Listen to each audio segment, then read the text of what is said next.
Hello साथियों, welcome to PS study. इस video में हम प्रथम विश्व युद्ध पर चर्चा करने वाले हैं। एक ऐसा युद्ध जिसने इतिहास रच दिया। कभी जर्मनी ने, कभी ऑस्ट्रिया ने, कभी सर्बिया ने सोचा नहीं था कि हमारी वजह से इतिहास रच जाएगा, हमारी वजह से फर्स्ट वर्ल्ड वॉर हो जाएगा। ऐसा वॉर जिसमें लाखों लाखों लोगों की जान गई, अरबों रुपए इसमें खर्च हुए, ठीक है, और कितने लोग इसमें घायल हुए, कितने परिवार बिछड़ गए इसमें। तो ये ऐसा वॉर था। तो शुरुआत इसकी जर्मनी ने की थी, लेकिन कहते हैं ना, एकदम बॉम्ब फोड़ना वो ऑस्ट्रिया और सर्बिया ने फोड़ दिया था। ओके, तो किस तरह से जर्मनी ने इसकी शुरुआत की थी, कहते हैं ना, परिस्थितियां तो इससे इसकी बहुत पहले से बन रही थी, लेकिन नाम किसका हो गया? ऑस्ट्रिया और सर्बिया का। परिस्थितियां जर्मनी ने क्रिएट की थी और नाम ऑस्ट्रिया और सर्बिया का हो गया। वैसे आप देख सकते हैं आज भी ऐसी परिस्थितियां हैं। यूक्रेन और रशिया का 1 साल पूरा होने जा रहा है इसके युद्ध को, यानी कि इनके बीच में परिस्थितियां तो बन रही हैं। अब किसी ने सोचा है कि थर्ड वर्ल्ड वॉर हो जाएगा, लेकिन क्या पता हो जाए, है ना। तो हम तो ये चाहते हैं कि बिल्कुल भी ना हो ये थर्ड वर्ल्ड वॉर, और जो यूएन की स्थापना की गई है वो इसे जल्दी से जल्दी खत्म करने में सक्षम हो।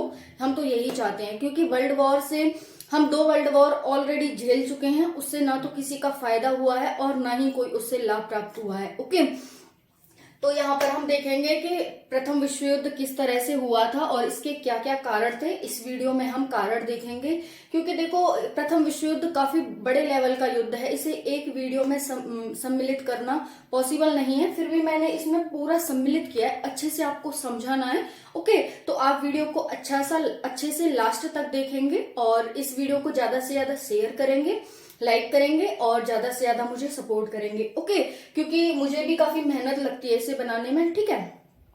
तो आप देख सकते हैं। और अगर हम बात करें इतिहास रचना कोई सोची समझी साजिश नहीं होती, बल्कि इतिहास ऐसे ही रच जाता है। आज आप देख सकते हैं द्रौपदी मुर्मू, क्या इन्होंने कभी सोचा था कि इतिहास रच सकती हूँ मैं, राष्ट्रपति बन सकती हूँ देश की। वही नरेंद्र मोदी चाय वाले थे, चाय बेचते थे, क्या कभी इन्होंने सोचा था कि मैं देश का प्रधानमंत्री बन जाऊंगा।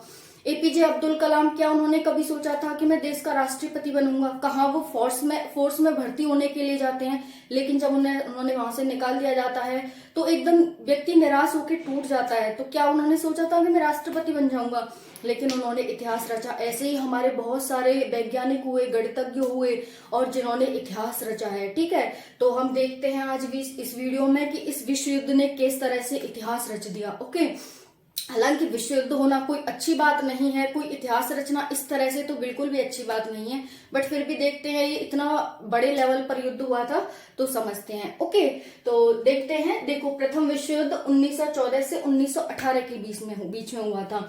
इसकी शुरुआत 28 जुलाई 1914 को होती है। ओके, यहाँ पर देख सकते हैं 2 घोड़ों का युद्ध था। ये प्रथम विश्व युद्ध 2 घोड़ों का युद्ध था, सर्बिया और ऑस्ट्रिया का।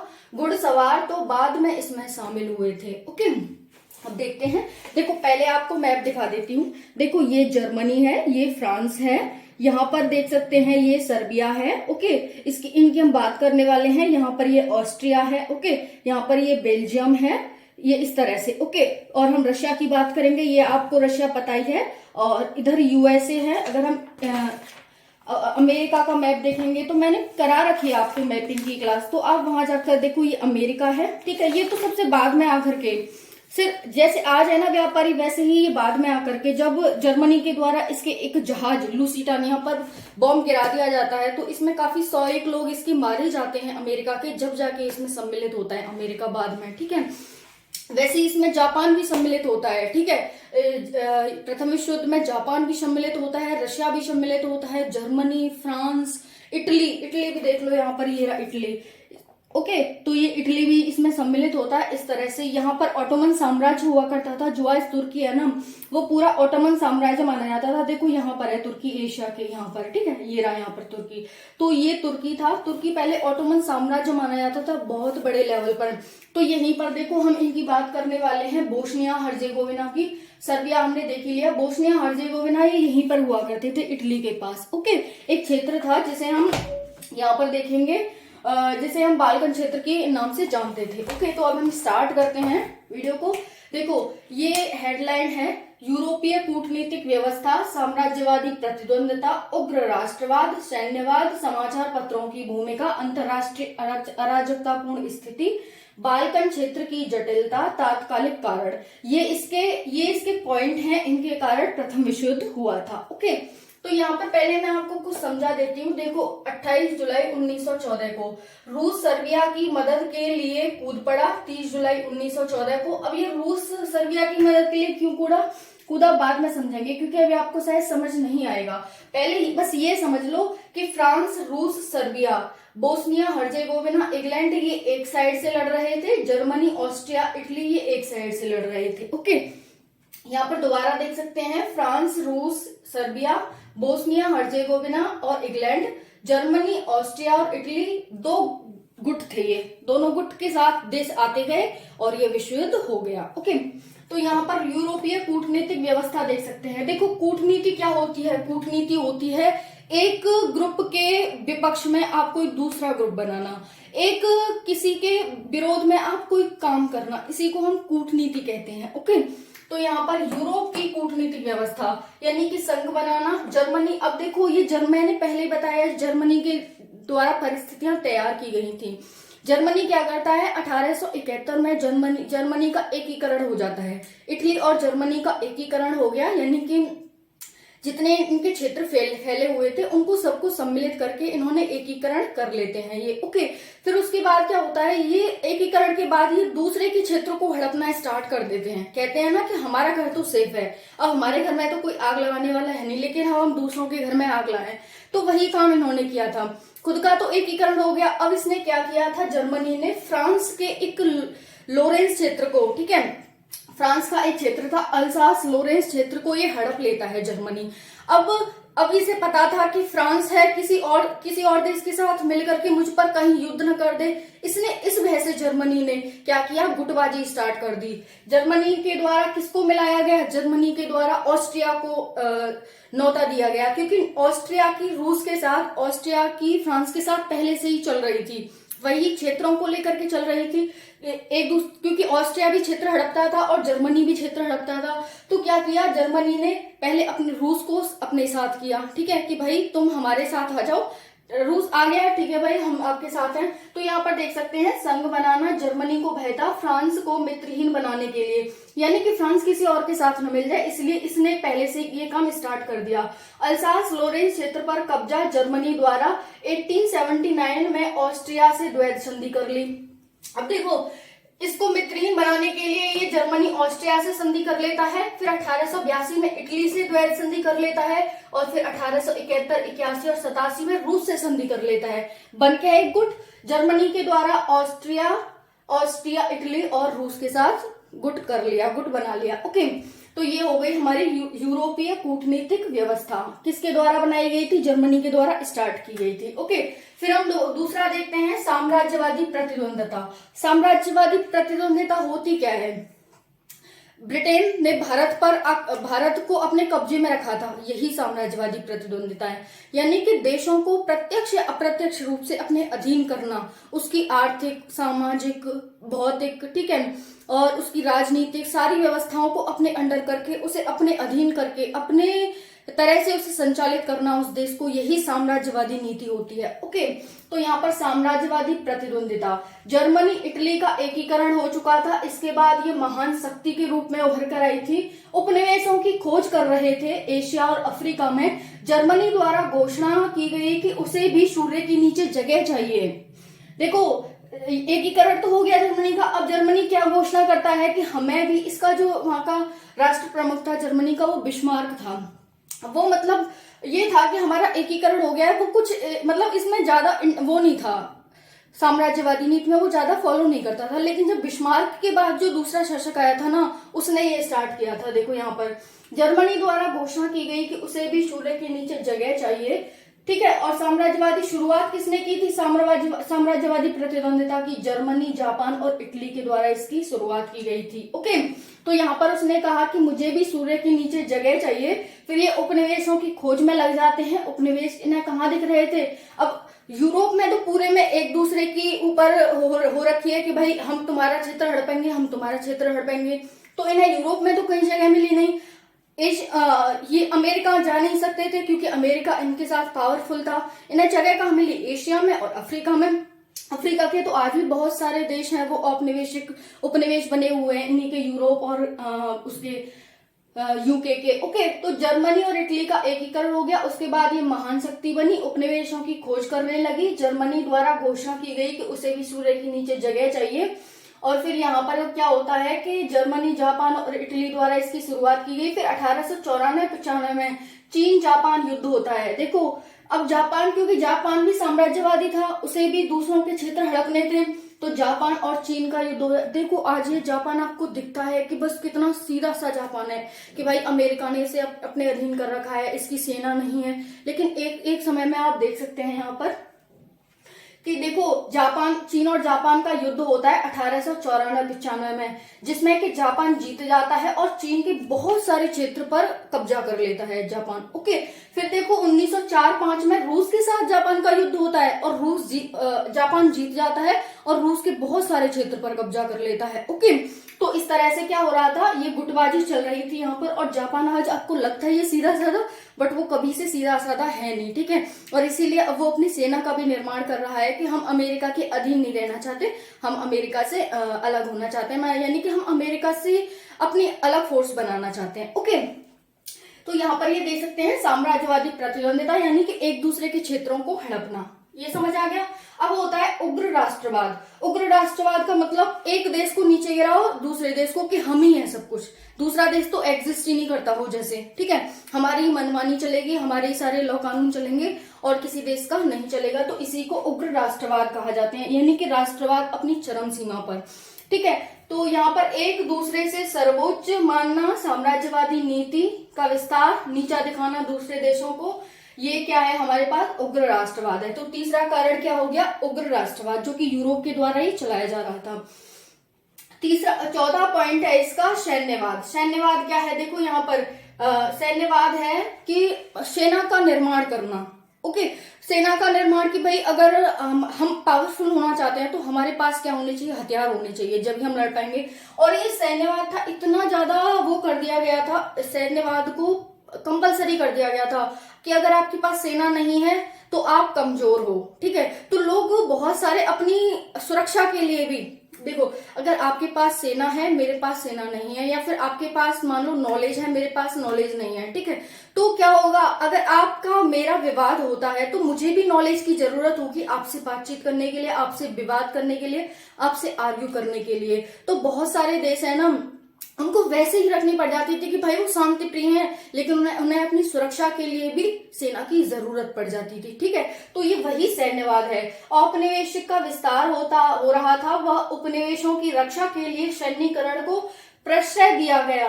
फ्रांसीसी क्रांति के बाद 1789 में सैन्यीकरण का जन्म हुआ। फ्रांस की जो क्रांति हुई थी ना, उसके बाद इसका जन्म होता है सैन्यीकरण का, सेना रखना, हथियार बनाना, ये सब। फिर सैनिक सेवा को अनिवार्य कर दिया गया। इस विचारधारा के अंतर्गत के अंतर्राष्ट्रीय समस्याओं का समाधान सिर्फ सैन्यीकरण से हो सकता है। ओके, फिर यहाँ पर देख सकते हैं सैनिक अधिकारी राजनीति में सक्रिय तथा नीति निर्माण करने लगे। जो सैनिक अधिकारी होते थे वो इतने पावरफुल हो गए कि उन्हें नीति निर्माण तक वो करने लगे, और किसी के पास सेना नहीं होती थी तो उन्हें दबाने लगे वो, तो लोग डर की वजह से भी अपनी सेना का निर्माण करने लगे। फिर क्या, जब आप भी कर लोगे मैं भी करूंगी तो एकदम वो हो जाएगी ना प्रतिद्वंदिता की भाई कौन आगे निकलता है, तो बस सैन्यीकरण की होड़ लग गई थी। फिर है समाचार पत्रों की भूमिका। सुर्खीदार खबरें आज भी सुनते होंगे, चाहे न्यूज कुछ है लेकिन उन्हें सुर्खीदार नमक मिर्च मसाले बना करके उन्हें पेश करना है जनता के सामने, जनता समझे हाँ भाई, है ना। तो वही पहले होता था समाचार पत्रों की भूमिका। सुर्खीदार खबर, राष्ट्रीय उन्माद और उत्तेजना। राष्ट्र में कि भाई ऐसे दिखाते थे पता नहीं राष्ट्र में जाने क्या ही चल रहा है, कि ये राष्ट्र उस पर युद्ध करने वाला है, वो राष्ट्र इस पर युद्ध करने वाला है, जनता को भड़काना। और इस युद्ध में क्या हुआ था कि कोई भी ये नहीं था कि सैनिक ही इसमें लड़े थे, इसमें बहुत ज्यादा जनता का लॉस हुआ था, जनता लड़ी थी, यानी कि असैनिक जो थे वो लड़े थे इस युद्ध में। ओके, तो यही कारण था, इन समाचार पत्रों ने भी इसमें बहुत बड़ी भूमिका निभाई थी। राष्ट्रीय उन्माद और उत्तेजना, जर्मनी द्वारा, यहाँ पर देख सकते हैं साम्राज्यवादी नीति अपनाना, यूके जनता द्वारा खिलाफत करना। देखो इसमें समाचार पत्रों द्वारा जब ये सुर्खीदार खबरें चली रही थी तो जर्मनी द्वारा साम्राज्यवादी नीति अपनाना, ये फैल गया कि भाई जर्मनी साम्राज्यवादी नीति अपना रहा है। फिर यूके जनता द्वारा खिलाफत, यूके की जनता, क्योंकि यूके और जर्मनी एक दूसरे के विरोधी थे, तो यूके की जनता है ना वो उसके खिलाफत कर देती है जर्मनी के खिलाफ कि भाई ऐसा नहीं होना चाहिए। तो यूके के मार्ग में, क्योंकि देखो यूके कहता था कि मैं ही सिर्फ साम्राज्यवाद का विस्तार करता हूँ, लेकिन उसे लगा कि भाई जर्मनी भी करने लग गया, तो यूके के रास्ते में तो रोड़ा आ गया ना जर्मनी, तो वही उसकी जनता ने क्या कर दी, खिलाफत कर दी जर्मनी के खिलाफ। फिर यहाँ पर देख सकते हैं समाचार द्वारा जनता को उत्तेजित और गुटबाजी करना, तो यही इन समाचार पत्रों की भूमिका थी इसमें। फिर आता है राष्ट्रीय अराजकतापूर्ण स्थिति। राष्ट्रीय अराजकतापूर्ण स्थिति यानी कि देखो यहाँ पर बिस्मार्क द्वारा कूटनीतिक जाल, अभी मैंने बताया था ये जर्मनी का चांसलर था, यानी कि जर्मनी का ये शासक था बिस्मार्क द्वारा कूटनीतिक जाल बुनना, यानी कि गुप्त संधियां करना। मैंने पहले ही बताया आपको कि जर्मनी द्वारा फ्रांस के क्षेत्र अल्सास एंड लोरेंस को हड़प लिया जाता है। फिर ये कहता है कि भाई कहीं फ्रांस ऐसा न करे कि अन्य देशों के साथ मिलकर के मुझ पर आक्रमण कर दे, इसीलिए मैं पहले से ही गुटबाजी करने लग जाता हूँ, मैं अन्य देशों को अपने पक्ष में कर लेता हूँ। तो वही है यहाँ पर बिस्मार्क द्वारा कूटनीतिक जाल बुनना, गुप्त संधियां करना, समस्त यूरोप में शंका का भय पैदा कर देना और भय का वातावरण उत्पन्न हो गया। स्वार्थ के लिए बेझिझक संधियों को तोड़ना। 1878 में बर्लिन कांग्रेस के पश्चात जर्मनी रूस से सख्त नफरत करने लगा। तो देखो यहाँ पर ये जो होती है 1878 में बर्लिन कांग्रेस का समझौता होता है। फिर उसके बाद ये क्या करने लगता है, रशिया है वो जर्मनी से खफा हो जाता है और इससे सख्त नफरत करने लगता है। और यही कारण है कि यहाँ आप देख सकते हैं जो दो ध्रुव बनते हैं, वो फ्रांस एक गुट में रहता है और जर्मनी दूसरे गुट में रहता है। ओके, तो यह अंतरराष्ट्रीय अराजकतापूर्ण स्थिति है, यही है गुटबाजी करना, गुप्त संधियां बनाना, इससे भय का माहौल पैदा कर देना और स्वार्थ के लिए अपनी जो भी संधियां पहले हो रखी थी उनको तोड़ देना और फिर यहाँ पर ये दोनों एक दूसरे के दुश्मन हो जाना। ओके, तो फिर यहाँ पर देख सकते हैं नेक्स्ट, बाल्कन क्षेत्र की जटिलता। बाल्कन क्षेत्र क्या था, इसमें सर्व कह लो या स्लाव कह लो, इसमें सर्व स्लाव बहुल क्षेत्र था, यानी कि इसमें ये जाति रहती थी सर्व स्लाव। ओके, ये एक जाति थी, ये यहाँ पर रहती थी। अब देखो ये यहाँ पर रहती थी, हमने सर्बिया की जिक्र करी थी कि हम सर्बिया इसमें पढ़ेंगे, तो सर्बिया इनको फॉलो करता था, यानी कि वो इसी देश के निवासी थे, सर्बिया के निवासी थे ये सर्व और स्लाव लोग। ओके, अब यहाँ पर क्या होता है इनके ऊपर, सर्व स्लाव लोग के ऊपर के यहाँ पर जो ये बोस्निया हर्जेगोविना है, इस पर क्या कर लेता है, बोस्निया और हर्जेगोविना के ऊपर ऑस्ट्रिया अधिकार कर लेता है। ओके, जब ये इस पर अधिकार कर लेता है तो सर्बिया को लगता है बुरा कि भाई ये कैसे हमारे क्षेत्र पर अधिकार कर रहा है, और एक संधि के तहत बोस्निया और हर्जेगोविना को ऑस्ट्रिया को दे भी दिया जाता है। ये बात सर्बिया को बहुत बुरी लगती है। और दूसरी तरफ जो ये सर्ब और स्लाव लोग हैं वो रूस में भी रहते थे, इसीलिए रूस ने क्या किया, सर्बिया के साथ जाकर मिल गया जर्मनी के विरुद्ध और ऑस्ट्रिया के विरुद्ध। जर्मनी ऑस्ट्रिया पहले से ही एक थे क्योंकि इन दोनों की नीति साम्राज्यवादी थी। देखो इसने इसका क्षेत्र हड़प लिया, ऑस्ट्रिया ने बोस्निया हर्जेगोविना यानी कि सर्बिया का क्षेत्र हड़प लिया और जर्मनी ने फ्रांस का क्षेत्र हड़प लिया। तो समझ आया कि नहीं, ये दोनों एक होना लाजमी है और इन दोनों का एक होना लाजमी है। अब रूस क्यों यहाँ पर आया, क्योंकि रूस में सर्व लोग रहते थे, इसीलिए यहाँ पर रूस भी आ गया, तो इनका क्या बन गया, गुट बन गया। और इंग्लैंड का होना लाजमी है क्योंकि इंग्लैंड की रास्ते में क्या बाधा था, जर्मनी बाधा था, इसीलिए इंग्लैंड भी फ्रांस के साथ हो गया।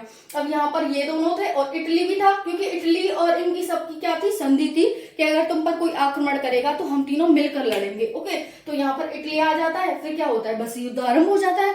तो यहाँ पर यही है बाल्कन क्षेत्र की जटिलता। रूस ऑस्ट्रिया तनातनी चल रही थी यहाँ पर, रूस की और ऑस्ट्रिया की, क्योंकि रूस यहाँ पर देख सकते हैं रशिया, फ्रांस और यूके का एक गुट था, ऑस्ट्रिया, जर्मनी और इटली का एक गुट था, जो मैंने वहां पर आपको बताया है।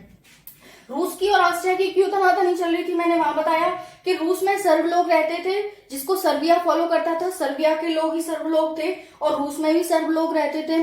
जैसे कहते हैं ना, जैसे इंडियन है, अब यूके में भी रहते हैं, अमेरिका में भी रहते हैं, अगर उनके साथ कुछ भी गलत होगा तो भारत तो बोलेगा, भाई बोलेगा कि नहीं बोलेगा, तो वैसे ही था रूस। ये सर्व लोग थे कहाँ के, सर्बिया के, लेकिन रूस में भी रहते थे क्योंकि बहुत सारे सर्व लोग, तो इसीलिए रूस भी सर्बिया के साथ चला गया। ऑस्ट्रिया ने बोस्निया हर्जेगोविना पर कब्जा कर लिया और बोस्निया हर्जेगोविना में क्या रहते थे, सर्ब लोग रहते थे।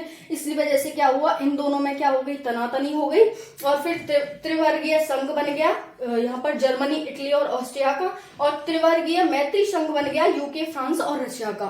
ओके, तो यहाँ पर इस तरह से यहाँ पर रूस, सर्बिया को रूस से सहायता मिली, सर्बिया को यहाँ रूस सहायता दे देता है और ऑस्ट्रिया को ऑस्ट्रिया सर्ब क्षेत्र पर कब्जा कर लेता है, जिसका रूस संरक्षक बन के निकलता है। ओके, फिर नेक्स्ट जो देख लेते हैं तात्कालिक कारण क्या थे इसके, थोड़ा सा नीचे देखो। तात्कालिक कारण था सेराजेवो हत्याकांड। ये ऑस्ट्रिया का राजकुमार होता है फर्डिनेंड। यहाँ पर आप देख सकते हैं ऑस्ट्रिया ने बोस्निया एवं हर्जेगोविना क्षेत्र पर कब्जा कर लिया। ऑस्ट्रिया का एक राजकुमार होता है फर्डिनेंड, वो सर्बिया की यात्रा पर जाता है। वो सर्बिया की राजधानी हर्जेगोविना होती है, सेरेजोवा होती है, उस पर जाता है वो, और वहां पर उसकी हत्या कर दी जाती है। ऑस्ट्रिया के राजकुमार फर्डिनेंड सर्बिया जाता है, जिसकी राजधानी सेरेजोवा होती है, वहां पर जाता है, वहां पर उसकी हत्या कर दी जाती है। इसका बदला लेने के लिए, यानी कि ऑस्ट्रिया पहले सर्बिया को अल्टीमेटम देता है कि ऐसा हमारे राजकुमार के साथ क्यों हुआ, लेकिन फिर अल्टीमेटम को मानने के लिए इनकार कर देता है सर्बिया, और फिर क्या होता है, बस ये युद्ध की शुरुआत कर देता है ऑस्ट्रिया। तो मैंने ऊपर आपको वही बताया था कि ये दो घोड़ों का युद्ध था। इसमें यहाँ पर देख सकते हैं ऊपर सर्बिया और ऑस्ट्रिया का युद्ध था। घुड़सवार तो इसमें पीछे, यानी कि परिस्थितियां जर्मनी ने तैयार की, लेकिन बम किसने फोड़ दिया, बम फोड़ दिया ऑस्ट्रिया ने। ओके, तो यहाँ पर देख सकते हैं ऑस्ट्रिया ने बोस्निया एवं हर्जेगोविना सर्वबहुल प्रांत, यहाँ पर सर्बिया सर्वबहुल क्षेत्र में इन्हें छुड़ाना चाहता था, और सर्बिया के निर्देश पर सर्ब द्वारा युवराज फर्डिनेंड की हत्या कर दी गई, और इस तरह से ये युद्ध हो गया। ओके, तो यहाँ पर देख सकते हैं, ये मैंने समझाई दिया। जर्मनी और फ्रांस अल्सास लोरेंस क्षेत्र के पीछे ये पूरा परिस्थितियां बनी थी, और यहाँ पर ऑस्ट्रिया, रूस, बाल्कन क्षेत्र के पीछे एक दूसरे के आमने सामने आ गए थे, और इस तरह से ये गुटबाजी हो गई थी। और यहाँ पर देख सकते हैं 28 जुलाई 1914 को इसकी शुरुआत होती है। रूस सर्बिया की मदद के लिए कूद पड़ता है 30 जुलाई। सबसे पहले रूस ही कूदता है इसमें। फिर कारण क्या था, सर्ब लोग, फ्रांस व जर्मनी भी अपने अपने मित्र राष्ट्रों के साथ कूद पड़ते हैं। फिर जर्मनी ने बेल्जियम पर आक्रमण किया, तो ब्रिटेन खुद पर आक्रमण समझ करके जर्मनी के विरुद्ध युद्ध में कूद पड़ा। विश्व युद्ध का श्री गणेश, सभी देश इसमें प्रत्यक्ष व परोक्ष रूप से सम्मिलित हो गए। ओके, तो आपको वीडियो कैसी लगी कमेंट सेशन में जरूर बताना। ओके, और आपका अगर कोई भी सुझाव है तो आप वो भी दे सकते हैं। वीडियो को लाइक करें, शेयर करें, सब्सक्राइब करें। जय हिंद, जय भारत, वंदे मातरम।